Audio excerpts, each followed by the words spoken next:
Images from the Honorable Carry ceremony at Joint Base Pearl Harbor this month made us all proud to be Americans. President Trump is committed to getting the almost 8,000 left behind from the Korean War home and bringing closure to the families who have been waiting for more than 60 years. The process of identifying and verifying the remains is challenging, but one that this administration is committed to. Overseeing this process is Kelly McKeag, the Director of Defense for POW and MIA Accounting Agency, leading DoD's worldwide operation of research, investigation, recovery, and identification and supporting functions. Director McKeag strives to provide the fullest possible accounting of our missing personnel. The Director, along with his colleagues, Dr. John Byrd, the Defense POW and MIA Accounting Agency Laboratory Director, and Dr. Timothy McMahon, Director of DoD DNA Operations, have joined us today to offer remarks and take your questions on this topic. After this, I'll be back up to address other questions and news of the day. Thank you, Director. Thank you, sir. Ladies and gentlemen, good afternoon.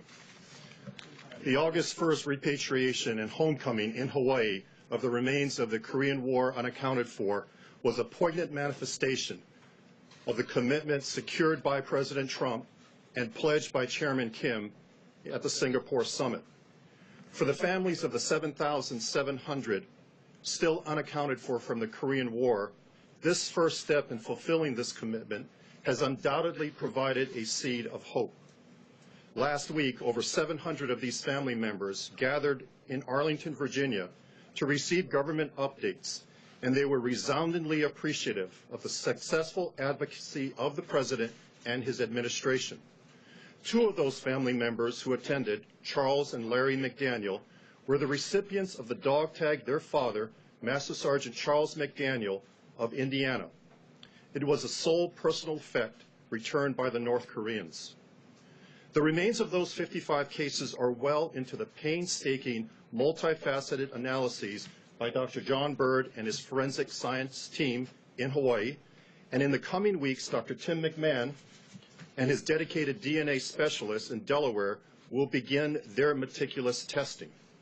The mettle of our scientists and the capabilities of our labs will be challenged, but in the months and years ahead, they will make identifications from these remains and give families long-sought answers. We are guardedly optimistic the 1 August repatriation is the first tangible action of others with which we will be able to account for more of our missing from the Korean War. The second aspect of the Singapore commitment was the recovery of remains in North Korea, which DPRK officials reaffirmed last month. We are in the midst of exploring next steps as well as discussions with the Korean People's Army for the express purpose of resuming joint field operations and having additional repatriations. But our mission to search for, find, and account for missing Department of Defense personnel from World War II through Operation Iraqi Freedom is one not limited to the Korean Peninsula.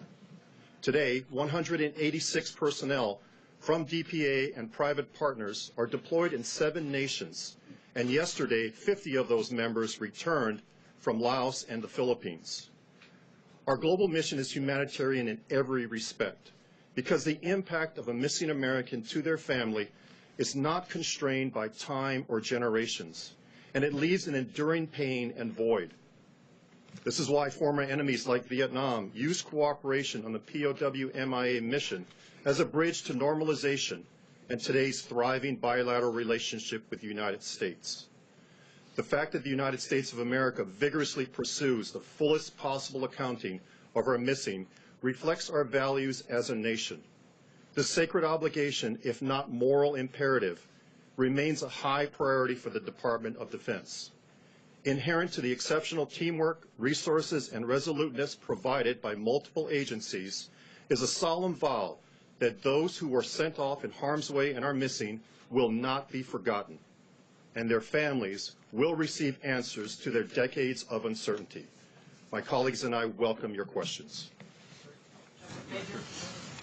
Gentlemen, I was with President Clinton in 2000 when he went to a place in Vietnam, north of Hanoi, where one of these recovery efforts were underway. So I have some familiarity with this. Even there, when things are discovered, it takes a long time to establish the trail forensically. I'd like to ask you both, what condition are the remains or the parts of remains you've received so far, and how challenging will the forensic work be ahead? Are you a long, long way, or was what you received something that gets you close to identifying and confirming? We would characterize the preservation of the remains as moderate to poor as a general consideration. However, what our lab specializes in is making identifications in circumstances where you have very little to work with. And so I'm confident that we're going to do well with the remains in these 55 boxes over the coming months and maybe the next several years. When you look at what's at stake, we're going to be doing a lot of DNA sampling. And that's what Dr. McMahon's lab does, is they process the samples and then they go into a mass database where they can be compared to all of the other samples that we've generated from remains from North Korea, and also compared to the family members. And so it takes some time to get the samples processed through the lab at AFMES. It takes some time to get them into the mass comparison, but once they're in there, we'll start looking for the quick identifications that can be made where you have compelling matches that show themselves early on. We also look for comparisons to dental records that can be distinctive. We look for individuals that are unusual in the sense of being very tall, very short, very old. Anything that distinguishes somebody, we can usually get a good clue and identify them faster. But because of the preservation of the remains, that will just sort of guide the kinds of methods that we can bring to bear on the case, and the case will be very DNA intensive in terms of the way that we're going to go about this. And the number 55, is that, what does that number represent? It's the number of 55 boxes.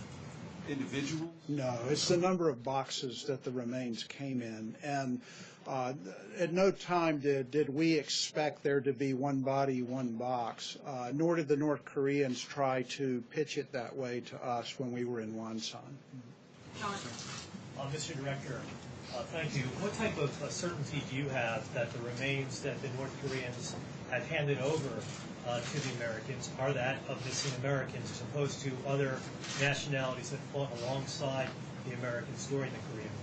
We have a high confidence. So in the early 90s, for 5 years, the North Koreans would repatriate unilaterally remains that they had recovered. Out of those 208 boxes over those 5 years, we estimated, after DNA sampling, 400 individuals. Now, from that, 200 were Americans. So the likelihood is, you're correct, there may be some of UN sending forces, there may be some South Korean soldiers' remains, as well as Chinese and North Korean. But our laboratories, both DNA and the forensic laboratory, have the technology and the capabilities by which to differentiate those remains over the course of the next several years. Director, I think you mentioned you're in some discussions with the North Koreans about potential future actions, maybe to search for more remains and joint efforts as such. I think the Pentagon and Secretary Mattis has mentioned that. If I'm to understand right, the Bush administration ended the program in which U.S. officials would be helping search for the remains, in part because of security concerns for our own forces there. Can you describe kind of what you're looking for from the North that could resume those kind of joint operations, and what steps you needed, how close you are to maybe doing that? So for 10 years, we operated between 1996 and 2005. Over time, conducting 33 joint activities with the North Koreans. Security is primarily our responsibility for our personnel. We also pay attention to communications, having communications abilities, as well as having an ability to medevac our personnel should they get hurt. What we would be looking for from the North Koreans is, again, a commitment from them that communications, medical evacuation requirements can be met, and more importantly, that we can conduct these joint operations in a collaborative way, as we had done for 10 years. It all comes down back into 2005 to their behavior on the international stage. The president, rightfully so, was concerned that their nuclear activities, their missile activities, were countermanding and counterproductive to our joint operations, which is why we suspended. Is it more the tone and the bigger geopolitical talks that are going on, or is it specifics about being in the field that you're really looking at right now? Both. So Secretary Pompeo, in getting a reaffirmation from the North Koreans last month, affirmed that they do want to establish communications with us and to conduct joint operations. We have not started those negotiations. We will do so. It is on a separate track. However, as you well pointed out, it could be drawn into the greater geopolitical stream. But for now, we're treating it as a military-to-military contact, but more importantly, as a humanitarian endeavor that's separate and distinct from anything else. And by the way, the 45 countries that we work with all rightfully recognize this as a humanitarian endeavor, including countries like Russia and China, where we have tremendous cooperation with them. John? Thank you, Sarah. Gentlemen,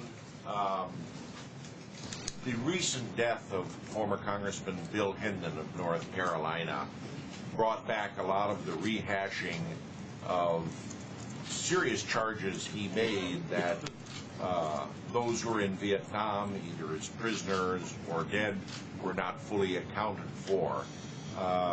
Has the book finally been closed on those Americans who served in Vietnam and were prisoners of war?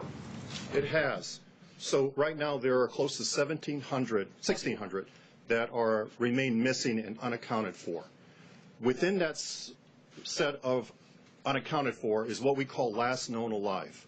It's a small subset of individuals who, for whatever reason, were seen alive at a certain point during the war and remained unaccounted for.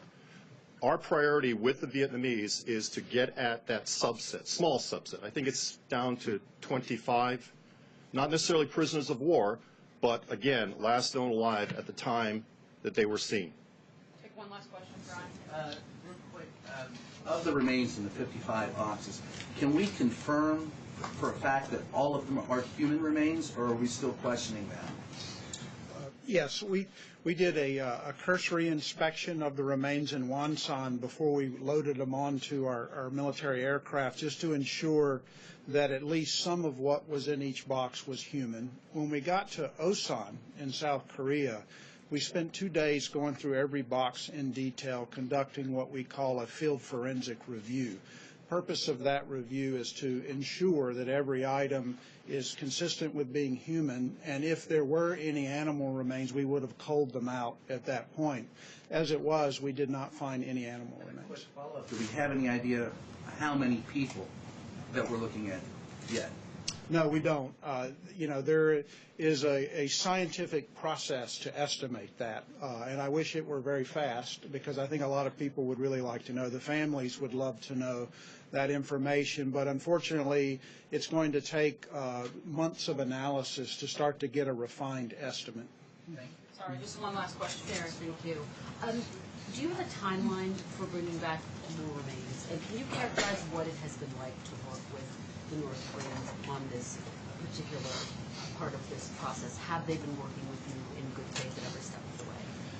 Okay, so the first question is, as Mr. McKeag mentioned, we're in the process of planning next steps, so we can't say we have any timeline today for bringing back more remains. We're hopeful that we will be in the not-too-distant future. I will say, though, in terms of having worked there, I worked there in the past during the 1996 to 2005 years. I spent a lot of time in the field there. And then I went into Wonsan with our team on July 27th, and there was a very different feel to it this time. It was a much more friendly, welcoming, and collegial approach this time compared to the way it used to be. Thanks, John.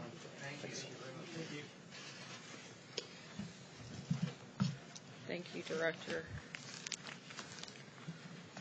Looking ahead to next week, Ambassador Bolton will meet with officials in Israel and Ukraine, as well as with his Russian counterpart in Geneva, as a follow-up to the Helsinki summit to discuss a range of important national security issues.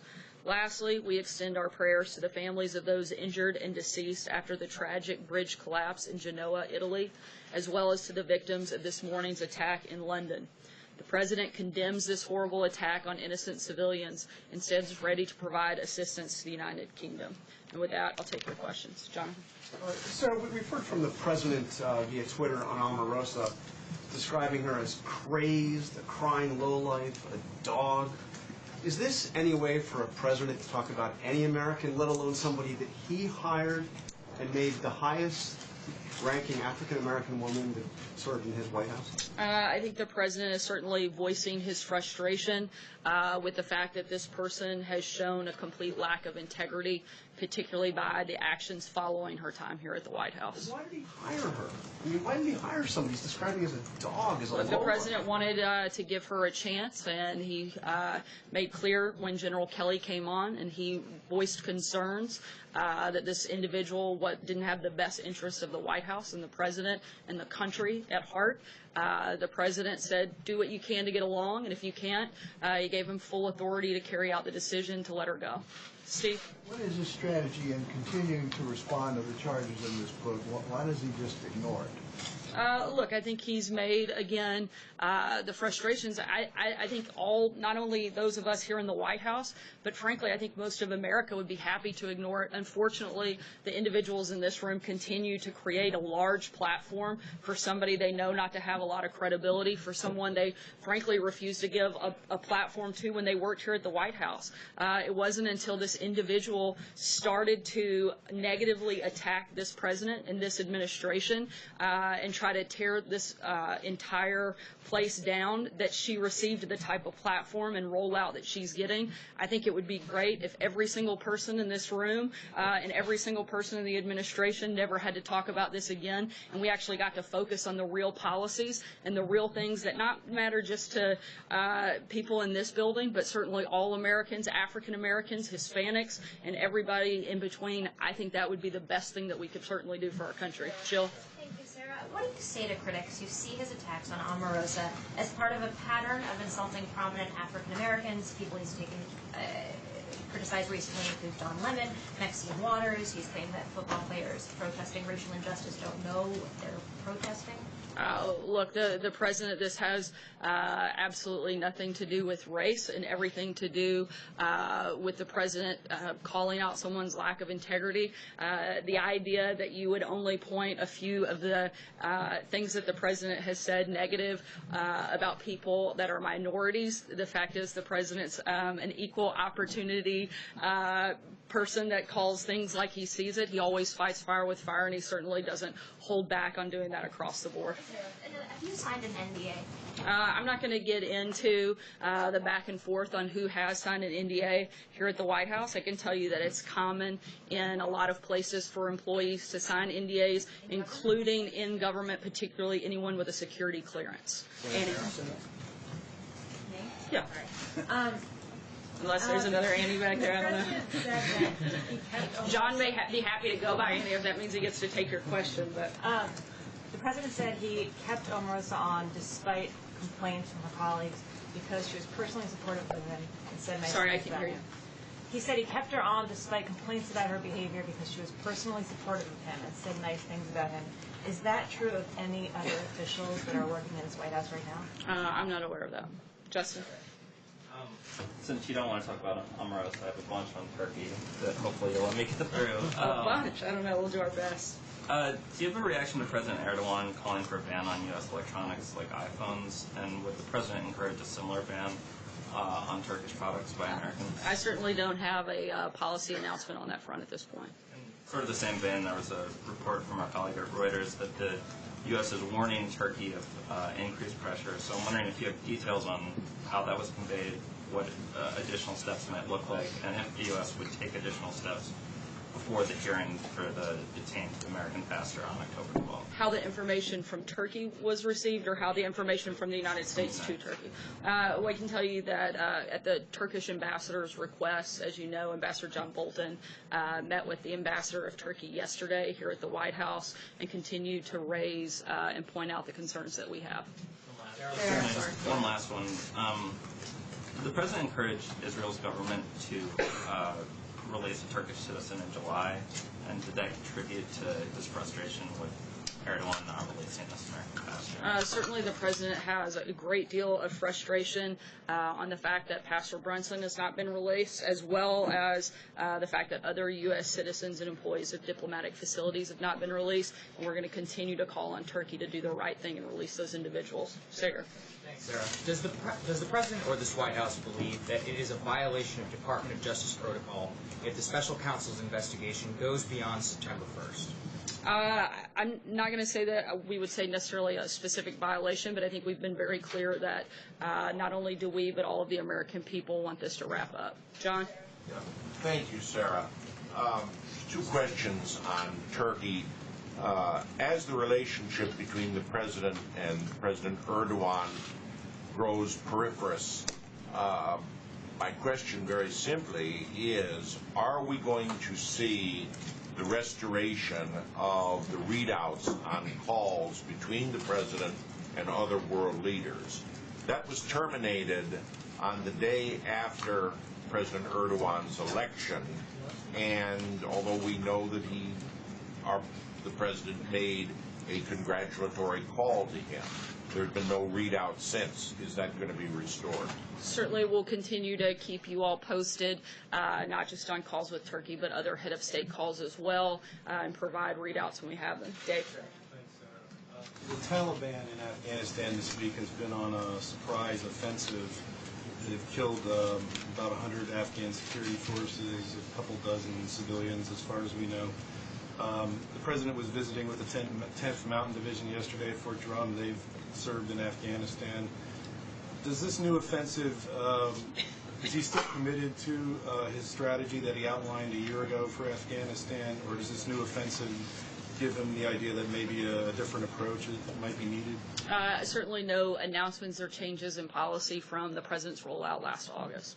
Kristen? Sarah, have you asked the president if he's ever used the N-word? The president addressed that question directly via Twitter. I'd refer you back to him. I can certainly say I've never heard him use that term or anything similar. Have you asked him directly, Sarah? The president, I didn't have to because he addressed it to the American people all at one time. Why haven't you asked him directly? Again, the president answered that question directly on Twitter earlier today. Can you stand at the podium and guarantee the American people they'll never hear Donald Trump utter the N-word on a recording in any context? I can't guarantee anything, but I can tell you that the president addressed this question directly. I can tell you that I've never heard it. I can also tell you that if myself or the people that are in this building serving this country every single day, doing our very best to help people all across this country and make it better, if at any point we felt that the president was who some of his critics claim him to be, we certainly wouldn't be here. This is a president who is fighting for all Americans, who is putting policies in place that help all Americans, particularly African Americans.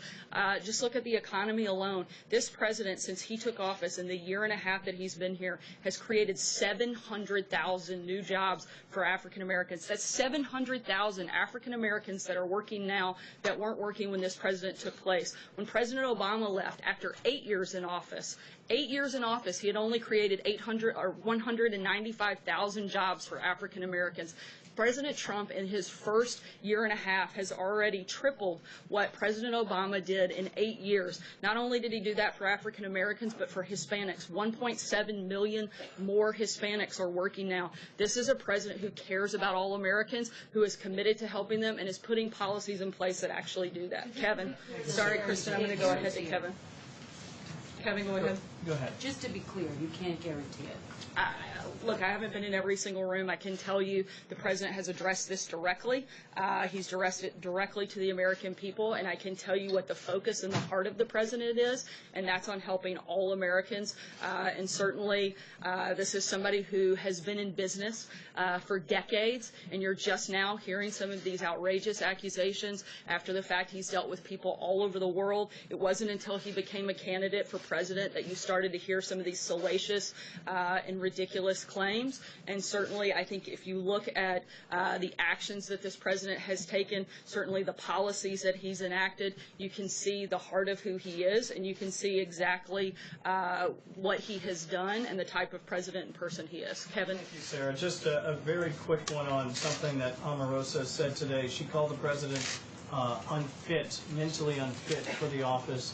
As someone who worked with her, how surprised are you at the level of her animus toward this president and toward this White House, and if I could follow? I'm certainly, I think like most people that worked with her, very disappointed that she would go to such a self-serving and somebody who blatantly cares more about herself than our country to make up some of these outrageous claims and accusations.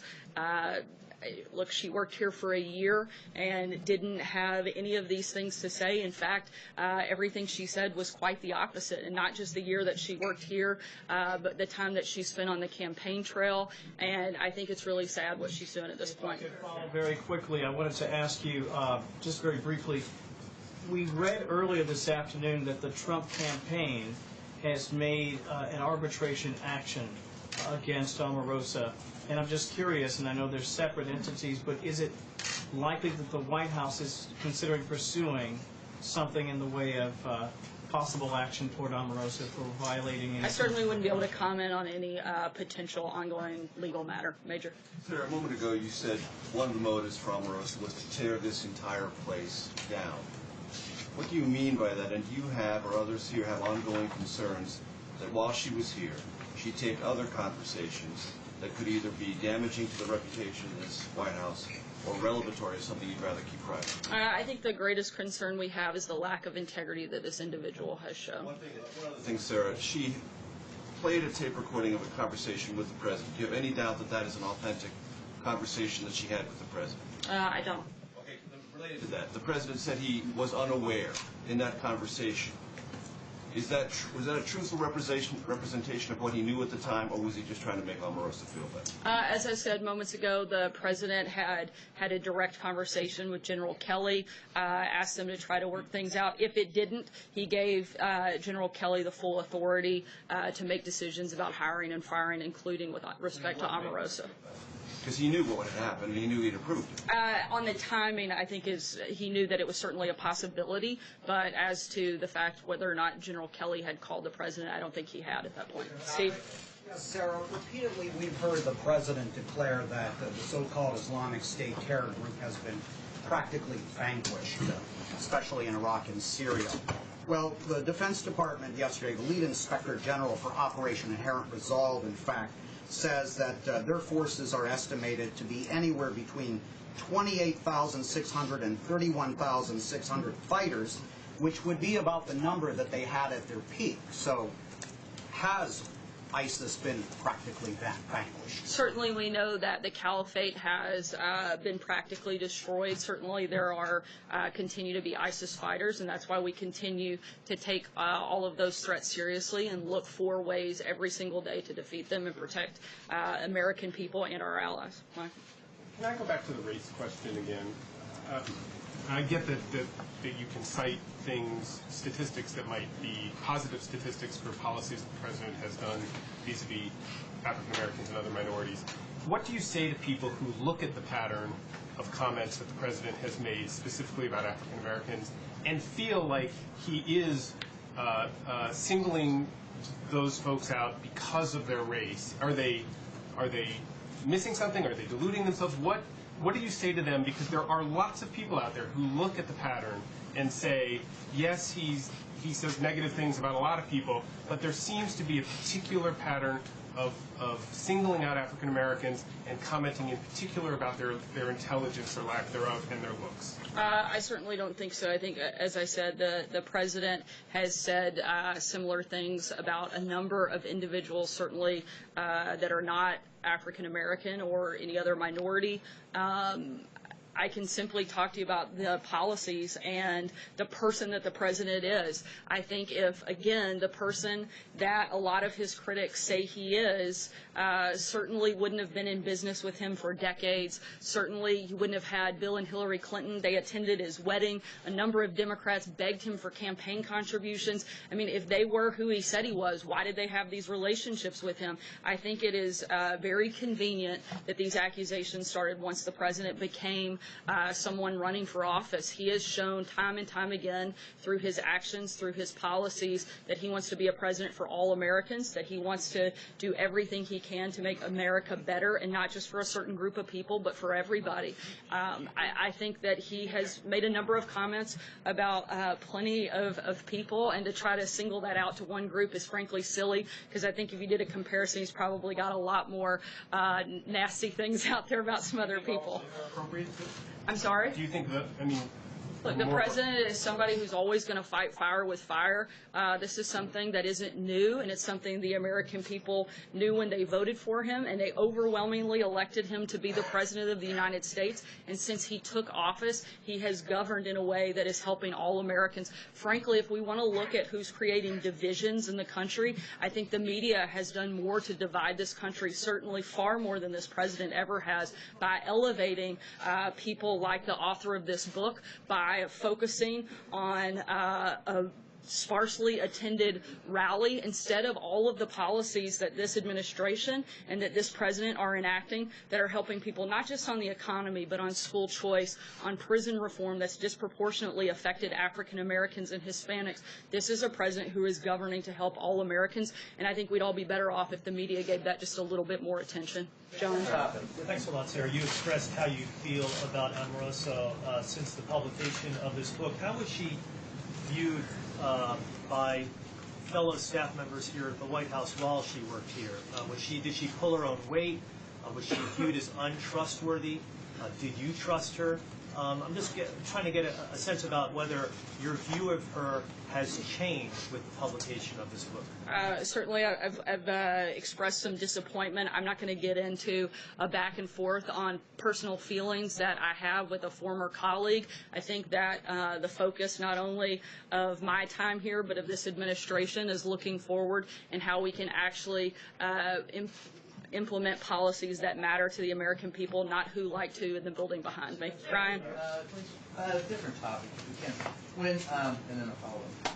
When the first time the Mueller investigation indicted some Russians, this administration sanctioned those Russians. The 12 that were recently indicted, the 12 Russian nationals, does this administration plan to also level sanctions against them? I don't have any announcements on that front right now. Quick follow-up. You said you would like everyone to stop talking about this particular subject, including the administration. So are you saying you would like the president to stop tweeting about Omarosa? I think if the media continues to give it wall-to-wall coverage, the administration in some cases will be forced to respond, but I think it would be better off for all of us to walk away and focus on some things that matter. Raquel? Hi, Sarah. Thank you so much. I want to ask a question about Secretary Max. He's in Brazil right now and visiting other countries in South America. And how much does his trip has to do with countering the growing presence of China in the region? Certainly we have a lot of shared values with the countries that he's visiting. We would always like to be the priority partner for those countries, and we hope that those relationships will continue to develop, and we'll keep you posted if he has any updates from the trip. Last question, Stephen. Bearing in mind that the Trump campaign's announcement that it's pursuing arbitration of Omarosa necessitates attention and a major national focus. Can we talk, and can I ask you once more about the practice of signing people to non-disclosure agreements? Because let me ask you what it says about the expressions of loyalty or lack thereof, the people who work behind that wall. Why do people need to be contractually obligated to forever after, in perpetuity, never say anything negative about the president, any member of his family, any product they should produce? Why is that necessary? Look, again, it's common in a lot of protect the corporate interests? What's the particular Certainly, necessity? it's also, despite contrary opinion, it's actually very normal, and every administration prior to the Trump administration has had NDAs particularly specific for anyone that had a security clearance. This White House is certainly no different. Sorry, keeping someone like Omarosa silent, because right now, what the Trump campaign is doing is he's forcing her essentially to defend herself and potentially even pay damages. Why is that necessary? That's a question you would have to ask the Trump campaign. It's certainly not a question that I could answer as somebody that's in an official government capacity. Thanks so much, guys. Have a great day. The president when he says he's never used the N-word?